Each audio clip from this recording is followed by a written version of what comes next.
NFR.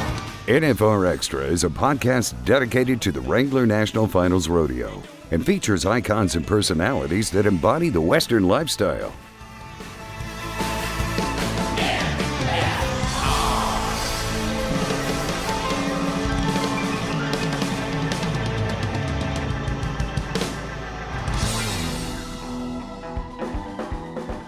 I jumped and she jumped back under me and then stepped on the back of my leg.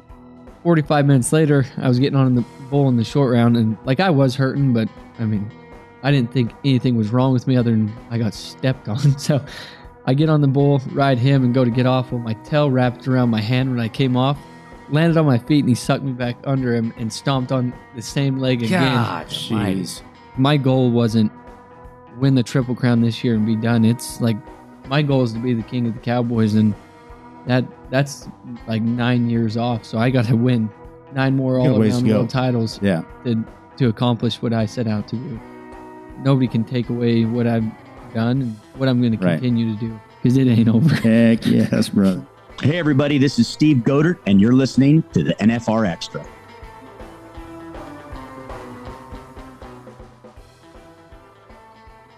There's no one better to discuss family trees with than the one and only, now 8-time world champion, Stetson Wright.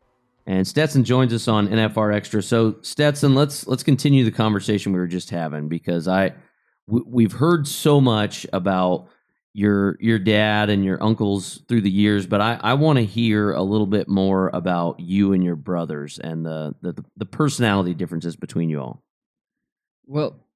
I'll start from the top because it's easier that way. But Rusty is I would say a high-strung person, and he a real up and down, positive. I won't say negative, but he's always up and down. Sure, really outgoing, and he can be the orneriest person you've ever seen in your life. But he would do anything for anybody. If you break down somewhere in the middle of the night and you need somebody to answer their phone, he'll answer it every single time. And I think he's a good bronc rider too. But yeah, he's okay. And then Ryder, he's we all call him the Iceman. I don't know if you've heard that, but he's never changes. His demeanor never changes. He's always positive, doesn't speak much. Also, he would do anything for anybody, but he's a little more grounded. Like I said, what you see is what you get all the time with Ryder. It never changes. And then Statler, I would say he's a mix between, I think, all three of us. He can be as ornery as they come, and then helpful as they come. He's still young enough that I'm not really sure where he's at in life.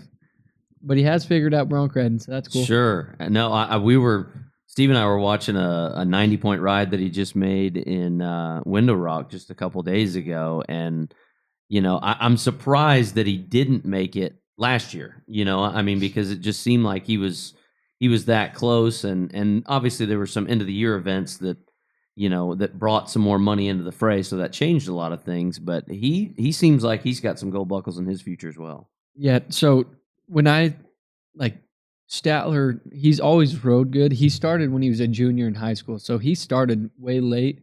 But my dad, on each one of us, Rusty started out straight on bucking horses and had a harder time learning. Ryder and me started on steers, and we caught on a little quicker. Well, Ryder caught on really quick. I was pretty slow. And then Statler, my dad, waited till he was done growing, I guess, height-wise. Sure. And so he knew how to use his body, started riding good. But the biggest thing for him is he, I think, had this mindset. He had listened and read all the comments about his older brothers. The only reason they win is because of their dad. And I think he actually maybe thought that he had the finals made from just coming into the PRCA. He just thought it was going to be easy. And I think for the past 2 years, he just assumed my brothers made it.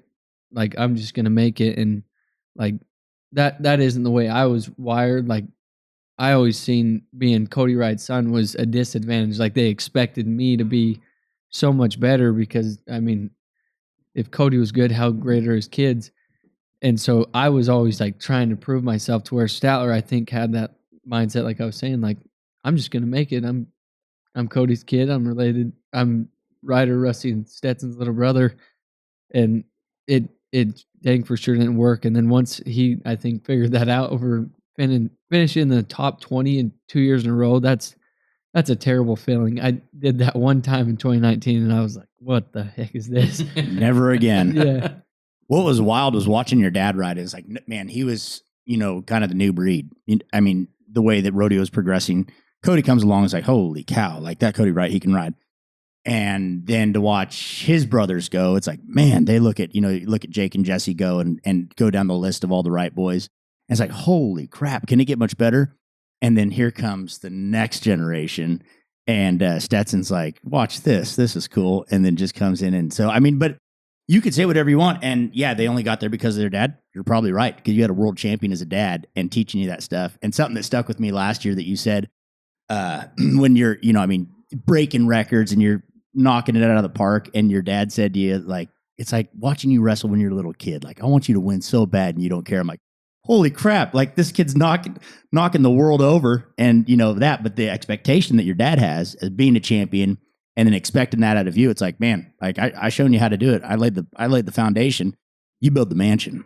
Yeah, that's for dang sure. Like, he told me, like, he wants it for all of us, like, but him wanting can only go so far. And well, he made me cry like a little girl when he brought it up. But I did tell him, I'm like, you don't have to worry about me wanting. I'm like I want nothing more. And then, like, dealing with his injury, he was, well, he came out and told me, like, you got nothing like more to prove. Like, right.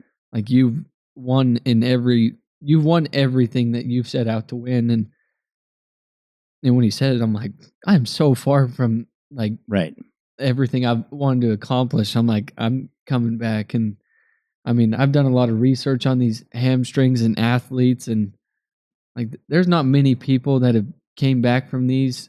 Like, they might have came back, but I don't want to just come back. Like, I want to come back and, like, put your stamp on it. Yeah, like, show people that, yeah, my dad did pave the way, but, like, there was no paving the way for me in this. Like, him and nobody in my family has dealt with this weird hamstring injury. And yeah, like, to me, this is going to be, well, it could be one of the greatest stories ever, coming back from an injury that should have potentially ended my winning career. Yeah.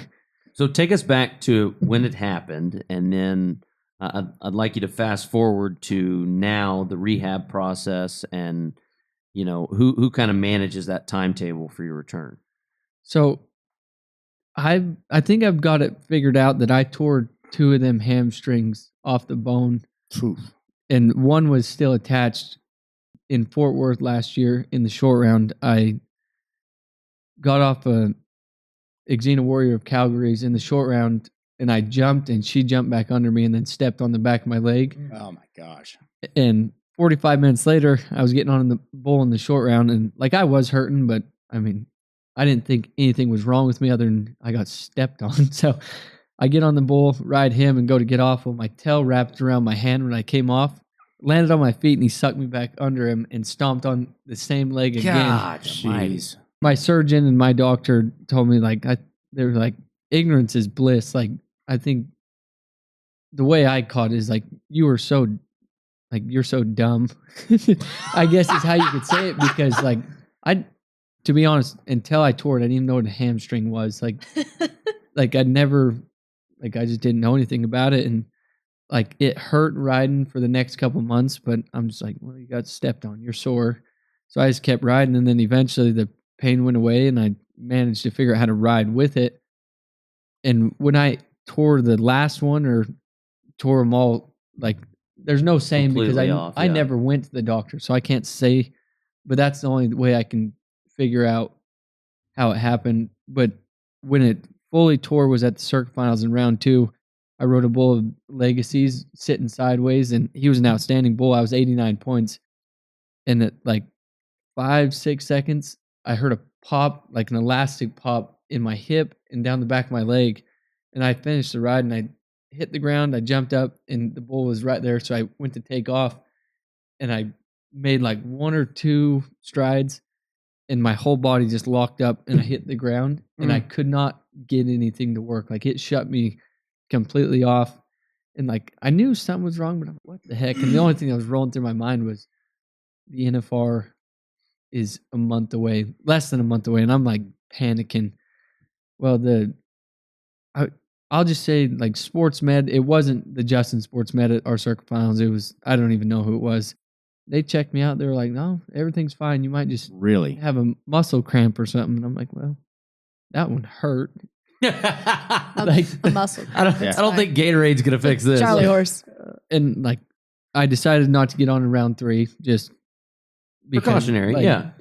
I'll sit out round 3 so I can go to the NFR. Well, like I go to the doctor Monday. So this happened Saturday afternoon. Went to the doctor Monday, and I was laying on the table or whatever. Mhm. And when they check it, you lay face down and they pull the back of it and they can feel right up by your butt where it tore. And my surgeon's name's Delcor, Randy Delcor, and he checked it and it went quiet in the room. But I guess he turned and looked at my mom and said, some bad words. Yeah. And I turned and sat up. I'm like, so am I good? He goes, you tore your hamstring. And I'm like, All right. all how do you right, well, fix like, it? what do I got to do for that? And he's like, well, like the way you're walking and your strength, like I don't understand, because he couldn't pull it away from me. And that's why we think I tore it in February, because like I had strength, he couldn't get away from me. And he's like, I would say you can't ride the NFR, but you have strength. And like I don't think this was a new injury. I just think you finished what you started. And I'm That's like, what rights do. Yeah, standard Stetson issue. Just 8 months later. It's Yeah. Oh, you want to rip? I'll tear it. So whatever, I go get the MRI. It was tore. It was down my leg 2 centimeters. So that was, they were like, you did tear it months ago, because if you would have tore it, it would have ripped and shot clear down. So 2 of them muscles dropped and reattached to the back of my leg. So when the third one dropped, it stayed pretty close to the top. And so like I did physical therapy, and like that was this 2023 NFR, I was in the best shape. Like I got a 12-year-old boy body, but I had abs. Like I was like ready to fire. Like when I showed up the NFR, I'm like, well, I know I'm physically fit. Let's see if Right. this thing works. Well, round 1 of the bronc riding, whatever, rode into 7.7. I'm like, To all the right, wall. all right. I was just scared. Like, Yeah. I had some doubts. Like, now I'm good. Roll into that bull riding, and I was still pretty nervous, not sure if my body was going to work. So I nodded, kind of sitting back. So I just leave, go, and yeah. as soon as I nodded and hit my rope and went to set my leg, it just shut off and I went stiff. And I mean, anybody that watched, they had to tell me to get up and move so they could shut the gate. Like, Yeah. I've never been bucked off that fast. It was a terrible thing. And going into round 2, I'm like, I cried all night, all day. Like, just, I couldn't get away from like, Devastated. the feeling that this might be the end. Oh my gosh. But I was going into that round 2 in the bronc ride, and I just remember looking up down the alley, and because I was the last guy out again, and I'm just like, give me a sign, like something, like whether I can keep going or stop. And that bronc rolled out of there. I marked him out, and as soon as my feet hit, my leg locked up again, my body, and like I couldn't do anything but get catapulted over the head of him, and then I couldn't get up fast enough, and that horse about ran me over. And I just crawled over the chutes, and the first person I seen was my dad. And I'm a soft person, and like I knew it was over, and I was just like, I can't do it no more. And I mean, it was caught on tape, me crying like a baby. Whatever, lots of comments of me being a baby. Shouldn't cry, you're a cowboy. yeah. But- Yeah. Shut but up. having Get out of here having with your something talk. like that ripped away from you, because Yeah. like I was set up to win the Triple Crown for the first time in my career. Like, come in number one all around bull, saddle bronc, and I hadn't bucked off a bull in 17 straight, and then rolling the NFR, and I get bucked off round one before they even get to start the clock. Well, that was wild watching that happen and I didn't know about the injury that you were coming into the NFR with, and kind of the same thing is you're looking at this where you are on damn near a runaway, and coming in like you said, Triple Crown, and a horse that would be a day off on you, just absolutely. And I saw that, I was like, is he drunk? Like, what happened here? And then the bull ride, and I was like, oh boy, like what happened? And then they're like, oh yeah, he's had that hamstring injury for a while. It is what it is, man. And the thing is, one of my favorite lines, Joe Rogan says, never read the comments. Like the guys that are writing that crap, anybody that's been in that position, nobody has the accolades that you have. Don't worry about it. And I mean, I think that, being the passionate, emotional young man that you are, that's probably one of the reasons why you are so good. And that comes with the ups and the downs and the whole entire thing. But it's like, there's no shame in expressing. I mean, it's just like, whatever, I'm done. It's like, yeah, you must not have cared about it that much. But for where you were at on that side, and to have your dad there and the family's support you have, man, that's like you said, this is going to be one of those deals to where, look at Casey Field on Killer Bee. I mean, that should have been the end for him. Comes back and finishes strong and goes into it.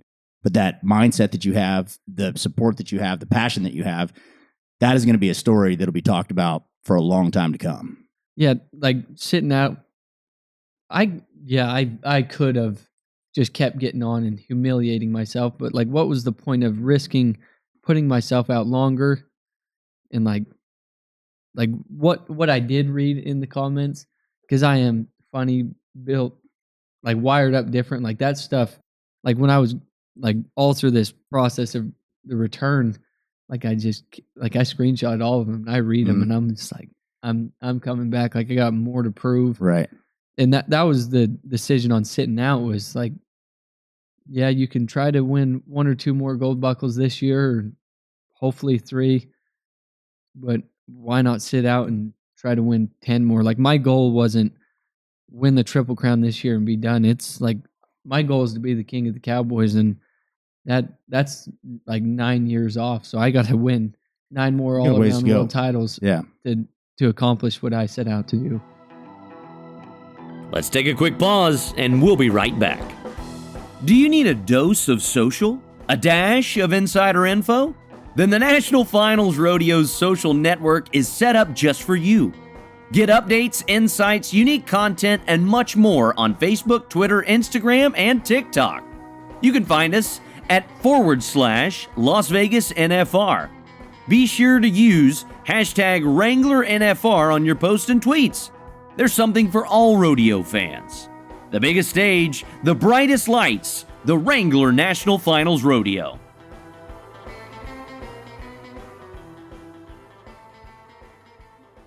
Well, I agree with Steve about reading the comments, but I also understand what you're saying, because you don't realize how much you value or love something until it's taken away. When you don't have that opportunity in front of you, it's almost like, okay, let's push the reset button, and the next time you see me, you're not going to recognize me because I'm going to be on a whole new level. That's exactly right. And yeah, I shouldn't read the comments. I do agree with that, because I hate negativity. Yeah. But oh man, I'd love proving people wrong. Like, and back to the only reason he wins is because of his dad. Like there was comments saying they shouldn't have gave him the all around world title. He didn't even compete at the NFR. I'm like, gosh. I'm like, how do you figure? Like I won so much that I didn't even need to win a penny at the finals, and you're thinking they should take it from me? Yeah. I'm like, that's smart. I got 250,000 reasons above everybody else why I should have won it, so don't worry. Yeah. But that was like David Goggins. I don't know if you know him, but he would listen to that stuff. That he would read the comments and then play it at night and fall asleep to like the negative comments. And I'm like, I couldn't do that. I'd be like, you're right, I can't do it. But like that mindset of like, all right, cool. Like just one more reason for me to keep going and to show you why I can and will and be better than everybody else. The comments are so stupid. That's one of the things of like, what have you done to justify writing something like that to somebody of your caliber? I'm with you on that. Like, when I read any mean comment, like even if I watch a ride that I don't agree with, Like I never think let's tear them apart. They controlled their score. They controlled what happened. Well, to a point, yeah, they did their job. That's all they were set out to do. What the judges do, that's out of their control. Like, Right. you show up, do your job, and that's why I think that stuff's crap. 100%. Well, I think it's awesome too that you continue to keep yourself sharp when you look at your whole family. I mean, I don't have the stats in front of me as far as other rodeo families go, but I mean, you've got Cody, Jesse, Spencer, Ryder, and Stetson, all as world champions. Rusty's a millionaire. I'm sure Jake is probably over $1 million. So, like, if you guys put all your accomplishments together, you literally are like the royal family of rodeo. I mean, with the gold buckles, the earnings, all that together, I mean, you guys are the poster children for this sport right now. Well, thanks. Maybe that's where the royal blue shirts come in. Yeah. Is there a story behind the blue, or is it just? It's just Express Ranches. That's Okay. That's their color, and I hope it's my color the rest of my career because they're awesome. Well, it makes you guys very easy to identify. But do you feel any added pressure with all the accomplishments that your family has, or is it just, hey, I'm trying to do the best I can as Stetson Wright? So I don't know why, but I keep thinking every year that pressure is going to go away. But I don't know what my dad put in all of us. Well, he never tried, or like he doesn't say anything. But like that is one thing. Like everywhere I show up, like I'm trying to, like I want a good image for myself. But I'm like, he painted such a good picture in everybody's minds of how he did it, and like, so like everywhere I go, like I try to, I guess, make him proud or keep his image good. And yeah, that pressure never goes away. Like when I hear, well, every time I get on, like, and I love it. I love every bit that they bring my dad up every time. Like, this is Cody Wright's son, or this is Cody Wright, 2-time world champion son. And like that to me is like the coolest thing ever. And I mean, there's always pressure with that. Yeah. Speaking about family, I have to bring up Kingsley because I have to have an update from you. She is wild. Still. I keep thinking, I don't know why it won't leave my mind, but I keep waiting for this little innocent girl to be. And it doesn't. When I thought I was having a girl, like I thought I was getting I mean, she is a princess. And she makes sure to tell me, but like the most tomboy one, like she always helps me feed bucking bulls, and she is not scared of anything. And for her, I'm scared of everything. I get that. But yeah, being a dad's pretty sweet. Yeah. Now, will she travel with you some, or? A little bit, just the Utah rodeos. I'm not gonna lie, I don't dare to turn away, because I turn away, she's crawling in the pens with the bulls. So if I took her to a rodeo, it wouldn't be good. So I make sure somebody's around when I have her. I love it. Girls are so weird. My youngest daughter, she's 7 now, but she has everything backwards too. Same thing to her, like, princess, know it, got it. Like, anything you want, go ahead. You want my heart? Here, give me a spoon and I'll tear it out of my chest. Yeah. She wore, but she was messed up for a long time. She'd wear swimming suits all winter long. And in Dillon, Montana, when it's like 30 below, she'd have Uggs and a swimsuit on and this little tiny thing. And I went out to go feed one time, and it's snowing and blowing and dirty and nasty. And I'm looking, and I come back, and I'm like, I'm bottled up and cold. And I see this little, I'm like, what in the world is that? It's like a hairless cat or something. It's my daughter coming to run out in her swimming suit and Uggs. And I'm like, you're going to die. Like, holy cow, let alone and that's at my own home where people are watching. I couldn't imagine a rodeo tour. It's like, I'm going to go pet Bronx. It's like, stop, please stop. And then every little boy I see, like, they all have like this scared demeanor to them. Good. And all the little girls you see, Yeah. because you start paying attention when you have one, girls aren't scared of anything. No. Like, it doesn't make sense. I'm like, you're so little and fragile, and like, why are you not scared of anything? You know who my dad is? Back up. Yeah. So, are you doing any types of schools or any? I know you've had some rehab time, but some downtime as well. Have you been doing any schools or anything to help the next generation along? So we put on a bronc riding school, and as a family, we put on a bronc riding school, and then I put on a bull riding school too in November, right before the finals. But I had just built last year an indoor arena and got finished. So I'm always putting on practices and helping. I guess I'm helping kids that pretty much already have it figured out. I'll just help them fine tune things. I don't have the depth and stock to bring young kids. Like, Sure. my thing is like I want them to benefit. Like I make zero money off of people coming and getting on in my house.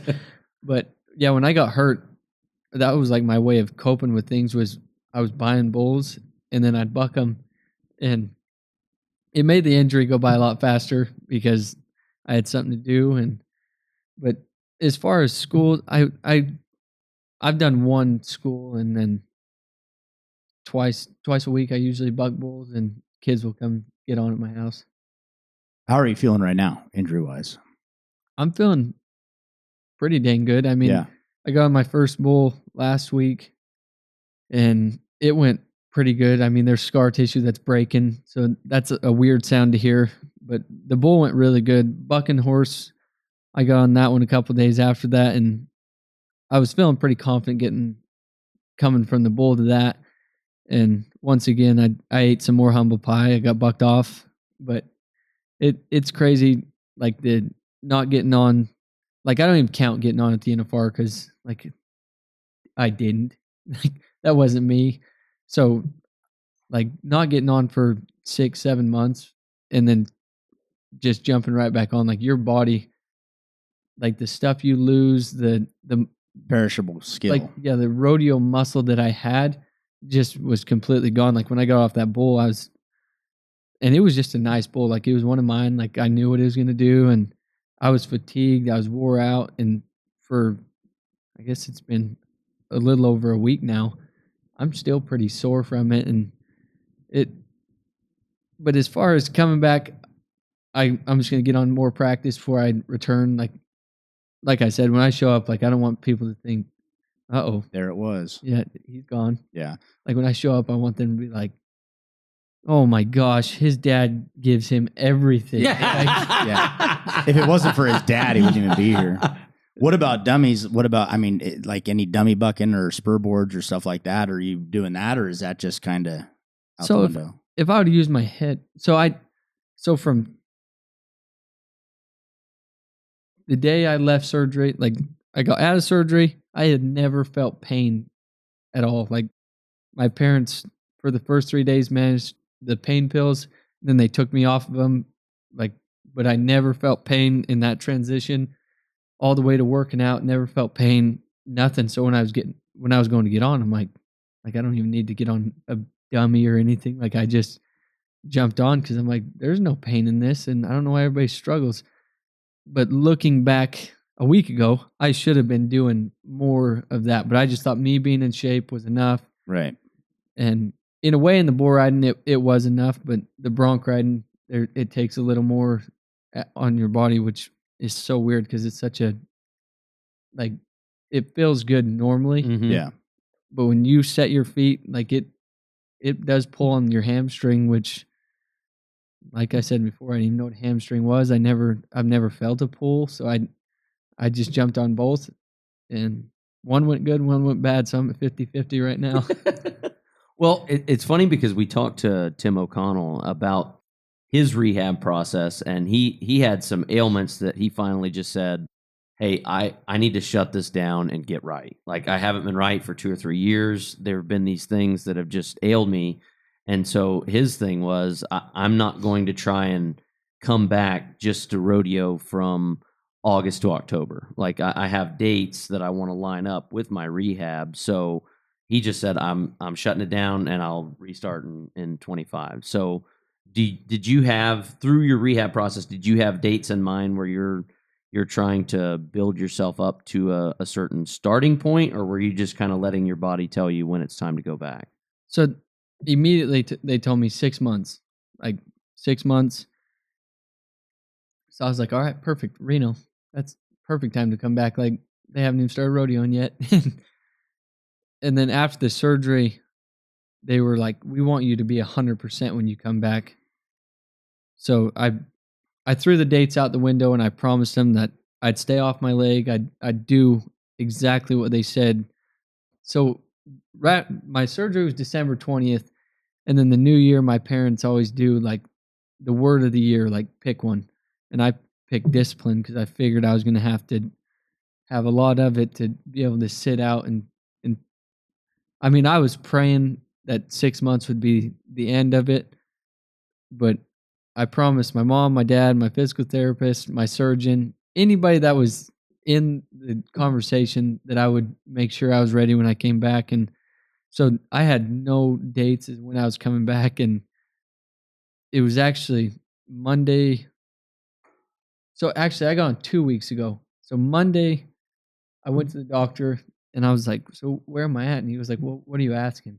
I'm like, "Where on the list? Like, how far am I off from rodeo?" And he goes, "Oh, you can get on. You could have been getting on." I'm like, Good to know. I'm like, so I've been cleared, and nobody told me. So the next day I went and got on the bull. I'm like, I've been cleared. He act like I should have been getting on a while ago. So like I listened to everything, and I mean, when I went to the doctor on that Monday, I was like, please let this be the end. Like I want to get back to rodeo, and I'm going crazy watching watching the money standings. Like every year around this time, You're doing all right. to be in first place in any of the categories, you had to have like 150,000.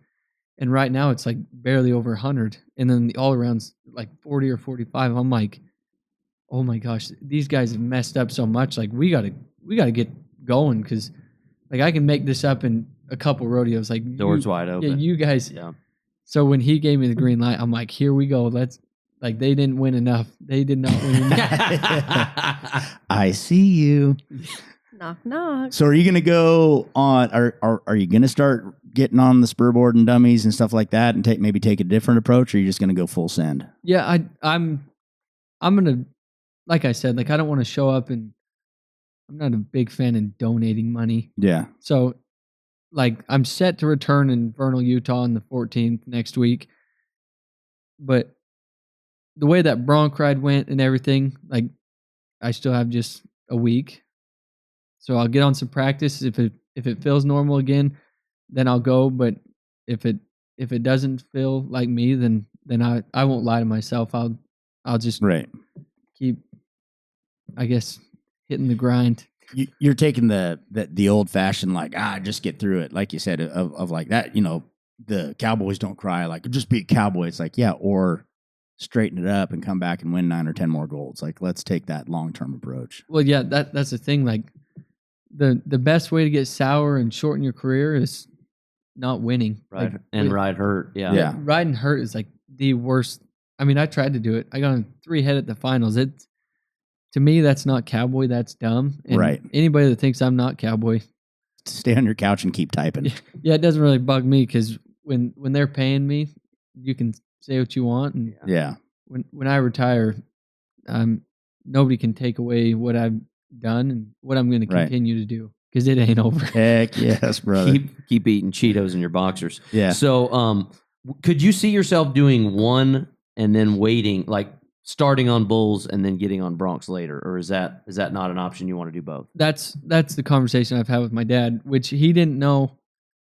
So in them first 2 rounds in circuit finals, that counted towards the 2024 season. So I've already won enough money in the all around. Like I'm in the all around race already. I'm 27th down there, but Who's counting? Yeah, I've still got enough. He goes, well, when he had this conversation with me, he goes, well, why don't you just ride bulls, and then towards the end of the year, if you're feeling good, get on horses and like try to qualify for the all around.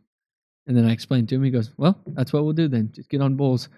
So as of right now, like bull riding is what bronc riding is what I'm focused on getting back to. But like the bull riding, that might be what carries me for a little bit this year, but we'll see. I've seen crazy things happen, because I think I rode with this hamstring deal all year last year, so it could stop hurting at any minute or not. I mean, there's no telling. Yeah.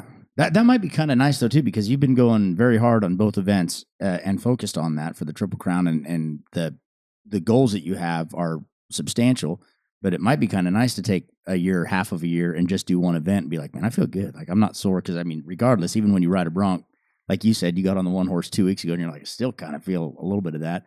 But to maybe get a year and get that body back in rodeo shape and get dialed in and then come in and lay the hammer down when you are ready to rock and roll, that's going to be, no excuses. And here he comes. Yeah, that'll be huge. I mean, every decision I try to make, like, is to prolong my career, because, like, trying to be the king of the Cowboys, everybody says it's not doable. But if you listen to your body and, like, all the right things, like, there's no reason why I shouldn't be able to. And that's why, like, if people don't want to consider me a cowboy, that's completely fine. I don't know how to explain why I am. Partly a businessman, but, like, do cowboy things. I just don't do dumb cowboy things. Yeah. When the cowboy in the Continental suit showed up, listen to that old song. That right there, yes. Yeah. But yeah. Well, Stetson, Joe from Minnesota says that you're not a cowboy. It's like, Joe, shush up. Keep ice fishing. Yeah. Well, and, like, back to the comments, I've read comments before and then met that person. They're like, I'm your biggest fan. Yeah. I'm like, yeah, you are. Well, but that's the thing, that they're hunting a lot of those times. They're hunting for a response from you, because where that's the only interaction. It's like go back to the elementary school where you're mean to the girl that you like. Yeah. It's like, pulling her hair. It's like, yeah, That's the truth. don't work out. Did it work for you? I got it. I won. Well, Stetson, this has been enlightening, and we really appreciate your time and coming out here for this photo shoot, and we look forward to seeing you back in the arena, and there's no doubt in our minds that you'll be back here inside the Thomas and Mack as well. 2024, here we come. Yes, sir. Thanks for having me. All right, brother. Later on. Want to experience more of the NFR? Then visit NFRexperience.com, and we invite you to subscribe to NFR Extra on Apple Podcast, Spotify, iHeartRadio, and wherever you're listening right now. If you like what you've heard on NFR Extra, we would love it if you gave us a 5-star rating and tell your friends how to subscribe.